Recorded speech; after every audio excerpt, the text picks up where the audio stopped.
Did you know for the 2020 Tokyo Olympics, the Japanese government melted down 6 million old cell phones to make gold, silver, and bronze Olympic medals? It was a crippling blow for games preservation, because there's thousands of games that only existed on old Japanese cell phones. And I don't mean just random shovelware that, no one really cares about. We're talking Pokemons, Final Fantasies, Castlevanias, Resident Evil, Crash's Bandicoot, Sonic's the Hedgehog, Breaths of Fire, Mega Men, Monsters Hunter, Professors Layton. There are too many big series here to even highlight, but here's a quick list of what we'd probably consider to be the top 30.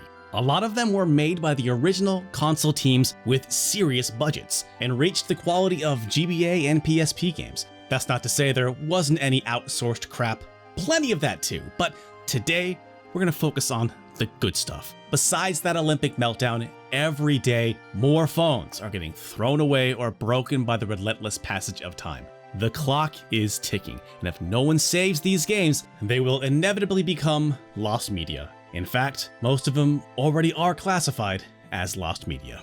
So, a few months ago, we bought over 300 phones from Japan to rip the games off of them, and teamed up with a small preservation community who've been busy hacking, dumping, and building emulators before time runs out. In this video, we'll show some big games that have been saved and some that are still lost, and briefly summarize their history, as well as what the future may hold. Emulators are already running on PC with controller support, and more recently, also made playable on Steam Deck. If the next few years are fruitful, we could be playing more games on more devices in English. But what about the people that aren't really interested in playing these old cell phone games? Well, there's also the prospect of harvesting their assets, like unique Pokemon sprites and animations, in-canon lore for Final Fantasy, so many game soundtracks, stuff like that. But if the next few years don't go well, so much game history is gonna stay buried forever. Before the iPhone and the rise of worldwide mobile gaming in the early 2010s, there already was a robust gaming scene in Japan. Back then they used feature phones, better than the phones that we had in the West, but still a step down from modern smart devices. Starting in 1999 and continuing for almost 2 decades, big Japanese studios like Sega, Square Enix, and Capcom were making games solely dedicated to these devices. Collectively, they are known as Keitai games. One of the biggest publishers was Capcom, who released about 20 Mega Man titles, including Mega Man Panic Fire and Mega Man Tennis, along with Mega Man GP, which plays a bit like F-Zero. A lot of them were pretty minor experiences, but the star of the show was Mega Man Legends, great adventure on the 5 islands. Series fans often lament that Capcom only made Legends 1 and 2, but there actually was a 3rd entry, released in 2008. We're happy to say all games just mentioned were released publicly a few months ago and preserved.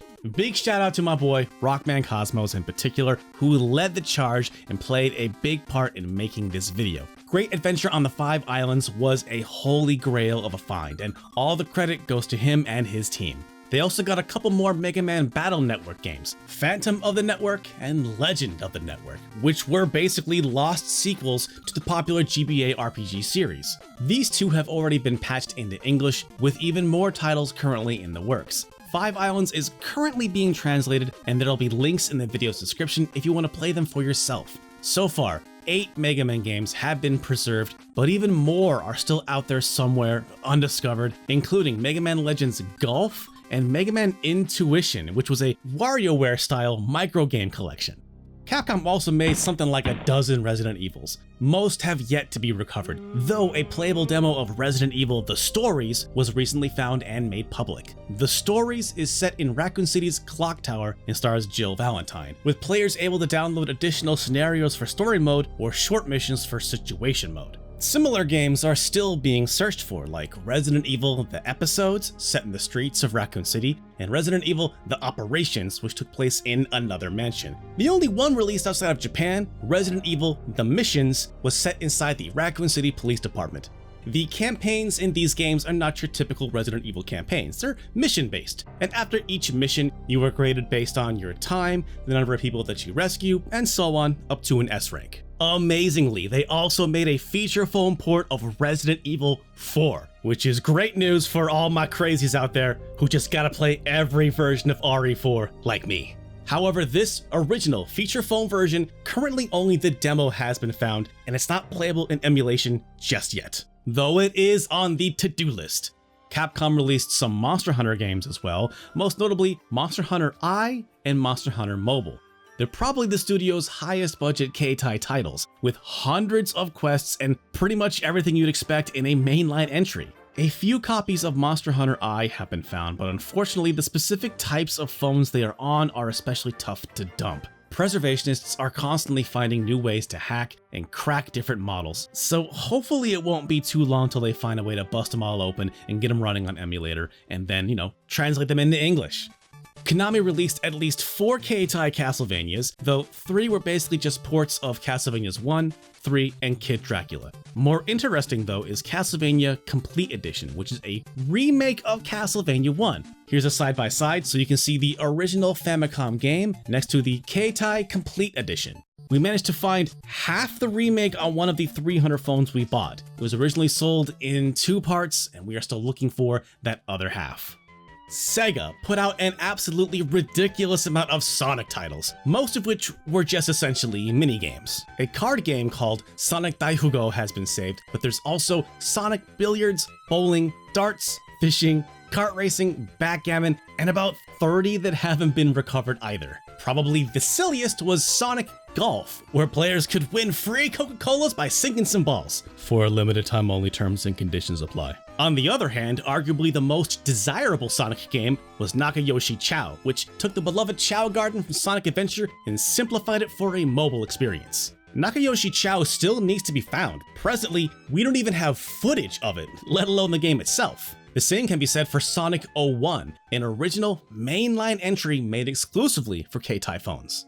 They also got 5 Professor Layton games. 3 were ports of the DS entries, so we won't dwell on those. More interesting are the 2 original titles, with the first being Professor Layton and the Mention of the Deathly Mirror.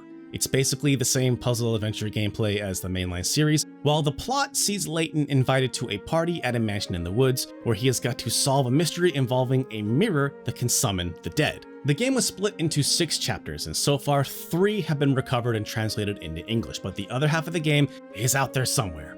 The second original title was Inspector Chelmey's Casebook, which stars the main series' Scotland Yard investigator and takes place in the Curious Village. A Japanese gamer uploaded footage of himself playing it in 2023, but at present, the entire game remains undiscovered and unplayable. Namco's Katamari series started on the PlayStation 2 and got some sequels in the years that followed. If you are unfamiliar with Katamari's gameplay, it is basically rolling up a bunch of stuff into an ever-growing ball of stuff. The bigger the ball, the more stuff you can pick up. It is a simple and incredibly fun concept. In 2005, Shigeru Miyamoto himself said he'd wished he'd made Katamari and called it really unique and well executed.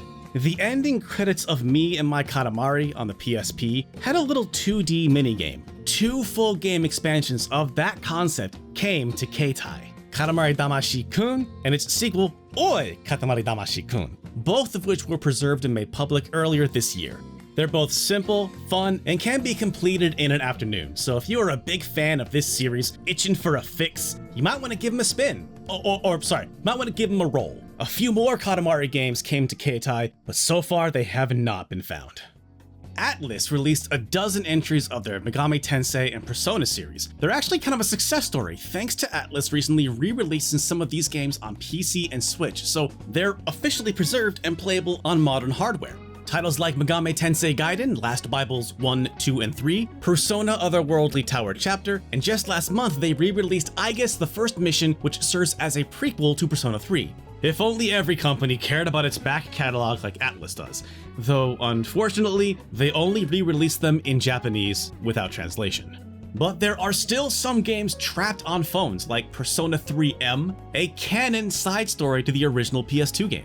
Gameplay is similar to the core entries, but played differently depending on night and day based on your phone's clock. Mostly social interactions by day and dungeon crawling by night. There is also an MMORPG called Persona Mobile Online, along with similar titles based on Breakout, Bejeweled, Kicks, and more. Some of these games have been found, but the best ones are still being searched for. we should note, while Atlus has been cool about re-releasing old Keitai games on modern hardware, they've also recently sued fans for recreating their games that are otherwise lost media. We don't want to get anyone sued, so we will stay quiet about the preservation of Atlus titles. And that applies to some other games in this video as well. They are being preserved, but for some franchises, we're not going to reveal the details about who, where, and how.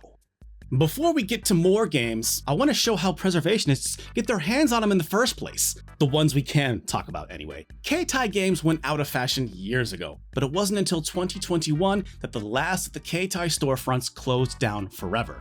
Remember when the Nintendo 3DS and Wii U eShops shut down in 2023? Same thing here. Games can no longer be purchased or downloaded. Game preservation isn't as much of a thing in Japan, so it has mostly fallen upon Westerners to fight the good fight. They typically buy 30 phones a month from Japan, but unfortunately, their job is not as simple as plugging one in and downloading what's inside. A lot of them are locked, encrypted. One of the preservationists we've been working with, Good Tofu Friday, recently brute forced an encryption by running a program that input 34 billion keys a second until he found one that worked. After 20 days running non-stop and trying about 58 trillion possible keys, he finally found the right key, which will help preserve countless iMode games for years to come. In another more harrowing venture, Ukrainian community member Craze had to leave his bomb shelter in the early days of the war to retrieve a pile of test phones, some equipment, also some Zebo stuff too, and then hurried back to his shelter to continue his work. This led to the preservation of quite a few titles that would have otherwise been lost to time, including several Tetris variants like Tetris Blue.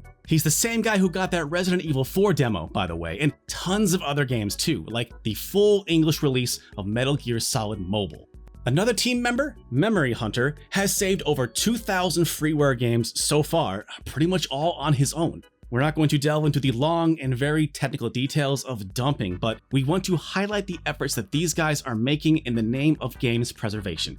It is a lot harder than some might think, and this small team is making a huge difference with limited resources, and they have our thanks. But okay, back to the games now. If you are a Pokemon trivia fiend, you might have heard of a game called Pokemate before. Instead of Game Freak, it was developed by Square Enix, who were heavily invested into the mobile space. And you'll hear a lot more about that when we cover Kingdom Hearts and Final Fantasy in a minute. Pokemate's claim to fame is being the first Pokemon mobile game, and as such was pretty simple in execution. More of a pet simulator than a grand adventure, Pokemon can't level up or battle, you just catch and take care of them. You can also befriend up to 16 other real-life players, and use any Pokemon you've caught as your avatar. So for example, if you send a text or voice message to a buddy, on their end, one of your Pokemon will walk into their house and deliver your message. Probably the most interesting thing about Pokemate are the Pokemon sprites themselves, which are totally unique to this title. The game launched in 2006 between generations 3 and 4 and basically adds brand new poses and animations for Pokemon Emerald sprites. Let's use Pikachu as an example. Here are the static frames from Pokemate compared to the ones that are in Emerald. Now here's some Pokemate sprites in motion. There's hundreds of them. Pokemate has been designated lost media since it shut down in 2008. Luckily though, preservationists managed to find a phone with Pokemate pre-installed a few months ago. Unfortunately, they don't have everything, only the base game. They are still missing DLC that added new areas and Pokemon. With more of the right phones, they can archive every last sprite for fans to view on Bulbapedia, use in fan games, I mean, whatever y'all want to do with them. And of course, finally Pokemate playable in English for the very first time. The existence of a few more Pokemon games were discovered as this video was just about to finish. Games like Wigglytuff Guild, Apprentice Lookout, Pokemon Watching, and a litany of subscription services that provided Pokemon-themed ringtones, wallpapers, Who's That Pokemon-style quizzes, and other miscellaneous content. And it turns out that some of these games date back to at least 2004, which means despite its reputation, Pokemate was not the first Pokemon mobile game. These new discoveries are still being researched, but it seems there is another treasure trove of assets and oddities that, until now, had gone completely untapped. At least 24 Bomberman games came to Keitai. Too many to cover in this video, so we'll just highlight a couple, starting with Bomberman Kart 3D. It is exactly what it sounds like, Mario Kart, but Bomberman. We choose up to 8 different drivers and different karts to duke it out on the raceway with bombs, blocks, bullets, and boosts. It's got 3 difficulties, and for the right Bomberman fan, could be a ton of fun. The other one is Bomberman RPG. It's got a ton of characters, an in-game economy, leveling up, pretty much everything you'd expect except turn-based fights. So it's really more of an action RPG where Bomberman must save Dokokano Village in an over 6-hour adventure. Neither game has been preserved at this point, unfortunately, but hopefully they will be soon and translated into English. Square Enix put out some of the biggest and most expensive phone titles, like Before Crisis Final Fantasy VII, which takes place 6 years before the original PlayStation game. Before Crisis focused on the Turks, Shinra's intelligence agency, with the player going on missions throughout Midgard to investigate the terrorist group Avalanche. The plot is pretty in-depth actually, but we won't spoil it here. As far as gameplay, it's a real-time action RPG that took unique advantage of the hardware it was released on. To get new materia, you'd use your phone's camera to take pictures of real-world objects. If you photographed something predominantly, let's say pink, it would generate cure materia. Photograph something red, you'd get fire materia, and so on. Before Crisis's 25 story chapters released periodically starting in 2004, and unfortunately for us, the game auto-deleted previous chapters when new ones downloaded. Thus, it's impossible to get lucky and find a Japanese phone with the full game. Instead, what we gotta do is buy tons of phones and identify the ones where the previous owners stopped playing after chapters 1, 2, 3, and so on. Before Crisis is one of the most sought after Keitai games, but so far, we only have a couple chapters. Though it is worth noting that Before Crisis' story will soon be recreated in the modern mobile game Final Fantasy VII Ever Crisis, although the gameplay is different and some story elements will probably be changed or left out. The same goes for Final Fantasy VII's Dirge of Cerberus Lost Episode. Unlike most other games covered in this video, Dirge of Cerberus Lost Episode did get an English localization, but it met a similar fate, never found, preserved, or dumped. The Lost Episode's story takes place in the middle of the original PS2 game Dirge of Cerberus. Square described it as, quote, effectively revealing the missing chapter from the PS2 version. Again, we won't be spoiling anything here. It did have voice acting in its cutscenes, which was really impressive for its time. Releasing only 7 months after the original, Lost Episode was also a continuation in terms of gameplay, a 3D first-person shooter. The game is divided into about 16 chapters, but as of this video's publication, only the first 5 have been recovered. A year later, Square Enix released Kingdom Hearts Coded, a canon entry taking place after Kingdom Hearts 2. The gameplay is in line with the mainline series so much that it eventually got remade on the DS as Kingdom Hearts Recoded. Square also made some smaller games that didn't get re-released, like Kingdom Hearts Card Struggle and Kingdom Hearts Gummy Ship Studio, along with some smaller Final Fantasies like FF7 Snowboarding. Our 300 phones are still in the process of getting cracked and dumped, and so far we found some Final Fantasy Chocobo spin-offs, but that pales in comparison to what happened while this video was in production. One of the guys we're working with, Naoya Shinota, managed to get over a dozen Square Enix games off of a single phone. He had to negotiate about 3 years with one Japanese superfan to finally get him to give up his old phone. Final Fantasy IV The After Years, Kingdom Hearts Coded, Before Crisis Lost Episode, and tons more were fully or at least partially recovered thanks to Naoya, and they are currently in the process of being made playable in an emulator. Just goes to show how big a difference one device can make when it comes to preservation. Back in the day, Crash Bandicoot was PlayStation's de facto mascot, so we'd be remiss if we didn't mention his one Keitai game, Crash Bandicoot Intuition. It's just a minigame collection similar to Mega Man Intuition and WarioWare, but let's be honest, if it is ever found, Crash fans are more likely to use Intuition for memes than actually playing the game for entertainment, but I personally support this. Speaking of games that are interesting just because they exist, even if they're not especially fun to play, now's probably a good time to breeze through some big IP shovelware. Keitai phones, of course, had no shortage of recognizable franchises willing to stamp their brand onto unoriginal card games, minigames, and other low-budget projects, like Phoenix Wright Poker. If you're an Ace Attorney fan who also loves poker, you might enjoy this mashup, but otherwise it's not an especially memorable experience. The same can be said for Phoenix Wright Hanafuda, Devil May Cry Reversi, Jet Set Radio Typing, and countless others. There's more shovelware that was maybe more original, but still low quality stuff, like Dino Crisis Dino Egg, One Piece Sanji's Cooking Class, and a Nights into Dreams puzzle game. There are even a few that you could argue are high quality shovelware, but still not big enough to really dwell on in this video, like Breath of Fire Dragon Fisherman and Resident Evil Zombie Buster. K-Tai phones had hundreds, untold heaps of games from historic franchises. Too many to list, let alone cover in depth. In fact, there is undoubtedly some we don't even know exist yet, but maybe they'll be discovered on a phone out of nowhere. It happens more and more frequently nowadays. Preservationists out there are trying to get their hands on every K-Tai game, big or small. So whether you are hankering for $1 million Final Fantasies on your Steam Deck, or would rather relax with some Street Fighter Solitaire on your phone, you can rest assured they are on the job. 3 years ago, we made a video called Japan's Game Preservation Crisis, back before the final K-Tai storefront closed down, encouraging folks to join the mobile preservation scene so all these games have a better chance of getting saved. And not that we're taking credit for it at all, but hey, the situation has improved since that video came out. One of the community leaders, Rockman Cosmos, told us the future is looking bright, and they've managed to preserve more games in the last 2 months than they had in the last 2 years. But there is still a lot of work to be done, and time is of the essence. The preservationists need programmers and translators. If you got the skills and the time to spare, please consider joining the K-Tai Wiki Discord where all this work goes down.